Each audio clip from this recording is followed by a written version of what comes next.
I am Pallavi listening, I hope you are doing well. तो चलिए student, हम start करते हैं हमारा प्रैक्टिस सेट 1.1 में का क्वेश्चन फर्स्ट। क्या है question first? Write the following sets in roster form. मतलब क्या है कि ये जो फॉलोइंग सेट्स है ये हमें रोस्टर फॉर्म में लिखनी है। रोस्टर फॉर्म मतलब क्या होता है? लिस्टिंग मेथड, इसे हम और में लिस्टिंग मेथड भी कहते हैं। तो लिस्टिंग मेथड में क्या करना पड़ता है? हमें लिस्ट बनानी पड़ती है। जो भी क्वेश्चन है उसका हमें आंसर लिस्ट में लिखना पड़ता है। ठीक है, तो उसका क्या रूल्स है सेट लिखने का? सबसे पहले तो सेट कैपिटल में लिखते हैं, कैपिटल लेटर्स में लिखते हैं, कैपिटल ए कैपिटल बी, वो कोई भी लिख सकते हैं। ठीक है, सो फर्स्ट क्वेश्चन क्या है? Set of even natural numbers. Even natural numbers, natural numbers मतलब कौन से नंबर आते हैं? Which start from 1 2 3 4 up to this one. इसकी लिमिट है क्या? नहीं, ये अनलिमिटेड है, इसलिए हम इसको इनफाइनाइट बोलते हैं। ये 10 तक, 100 तक, 1000 तक, उसके आगे भी चलते ही रहते हैं। ठीक है, ये हो गए नेचुरल नंबर्स। बट इन्होंने क्या कहा है? Set of even natural numbers. Even मतलब विच इज़ डिविजिबल बाय 2, जो 2 से डिवाइड होते हैं हम उसे कहते हैं इवन नंबर्स। तो एग्जाम्पल फॉर 2 4 6 8 ऐसे। ठीक है, तो 2 4 6 8 नेचुरल नंबर्स भी है, यस, और 2 से डिवाइड हो रहे हैं, यस। तो ऐसे नंबर को हम कहेंगे इवन नेचुरल नंबर्स। ऐसे कौन से नंबर है? 2, 4, 6, 10, 8। अब इन्होंने लिमिट कही गई है क्या कि 100 तक लिखने हैं, 10 तक लिखने हैं, 20 तक लिखने हैं? नहीं। सो हम इसे लिखेंगे इनफाइनाइट, मतलब ये अनलिमिटेड है। ठीक है, नेक्स्ट क्या है? Set of even prime numbers from 1 to 50। हमें इवन प्राइम नंबर्स का सेट लिखना है और लिमिट कितनी दी हुई है? 1 to 50 तक, ये इनफाइनाइट नहीं है। तो वही पहले हम सेट को डिनोट करेंगे कैपिटल लेटर से, यस, फिर कर्ली ब्रैकेट में उसे प्राइम नंबर्स को हम लिखेंगे। सो इवन मतलब तो हमें पता है जो 2 से डिवाइड होते हैं, बट प्राइम नंबर्स मतलब क्या होते हैं स्टूडेंट्स? प्राइम नंबर्स मतलब होते हैं which is divisible by 1 and itself.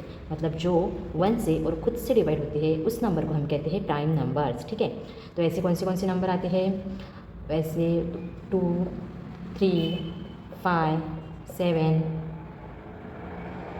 11 13 17 19 ऐसे नंबर होते हैं जो खुद से और 1 से डिवाइड होते हैं।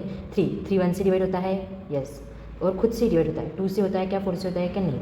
वही अगर हमने 4 लिया, 4 1 से भी डिवाइड होता है, खुद से भी डिवाइड होता है, प्लस 2 से भी डिवाइड होता है। तो इस नंबर को हम प्राइम नंबर्स बोलेंगे क्या? नहीं, ऐसे नंबर को हम प्राइम नंबर्स बोलेंगे नहीं।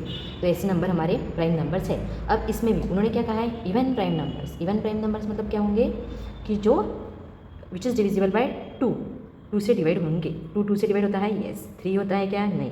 5 नो, 7 नो, 11 नो। तो ऐसे आप करके देखिए 50 तक, ऐसा कोई भी नंबर नहीं मिलेगा आपको कि जो इवन प्राइम नंबर्स है।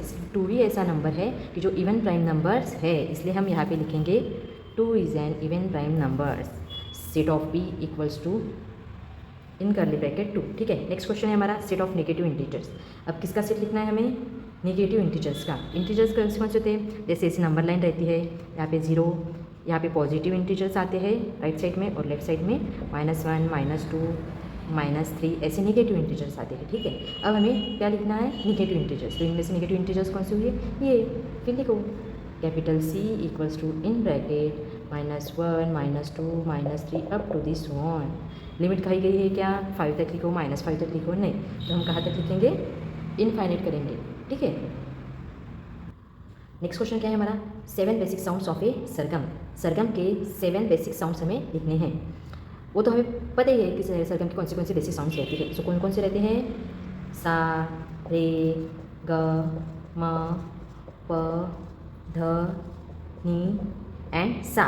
बट सेट में ये रूल रहता है कि कोई भी नंबर या फिर अल्फ़ाबेट्स रिपीट नहीं होना चाहिए। ठीक है, तो सा हमारा ऑलरेडी हो चुका है, यस, तो हमें सा लिखने की ज़रूरत नहीं है, नी तक ही आएगा, और कर्ली ब्रैकेट क्लोज कर दीजिए। ठीक है, हमारा क्वेश्चन सेकंड देखते हैं। Right the following symbolic statements in words.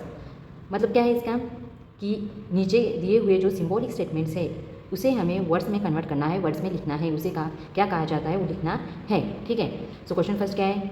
4/3, और इस सिंबल को क्या कहते हैं? इस सिंबल को हम कहते हैं इज़ ए मेंबर ऑफ और इज़ एन एलिमेंट ऑफ। ठीक है, और अगर यही सिंबल ऐसा रहा तो इसे कहेंगे is not a member of, और से is not an element of. ठीक है, अब हम इसे कैसे पढ़ेंगे?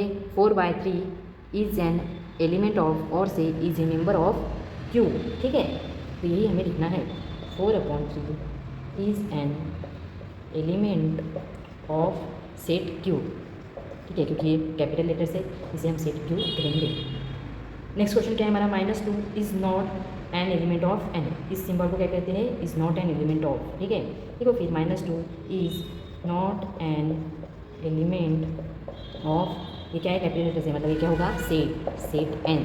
ठीक है, कितना सिंपल था, बस आपको ये और ये ध्यान में रखना है कि इज एन एलिमेंट ऑफ और C is a member of and is not an element. ये तो हम बचपन से सीखते आए, ये -2 ये 4/3 है। ठीक है, नेक्स्ट क्वेश्चन क्या है, set P equals to P such that P is an odd number. देखो ये तो सेट P है, ये हमें दो पता ही है, बट इसे कैसे पढ़ते हैं, P सच दैट P, इस लाइन को कहते हैं सच दैट। ठीक है, फिर ये तो आप लोगों को आता ही है, तो बस वही लिखना है, set P is a set of all P's such that P is an odd number.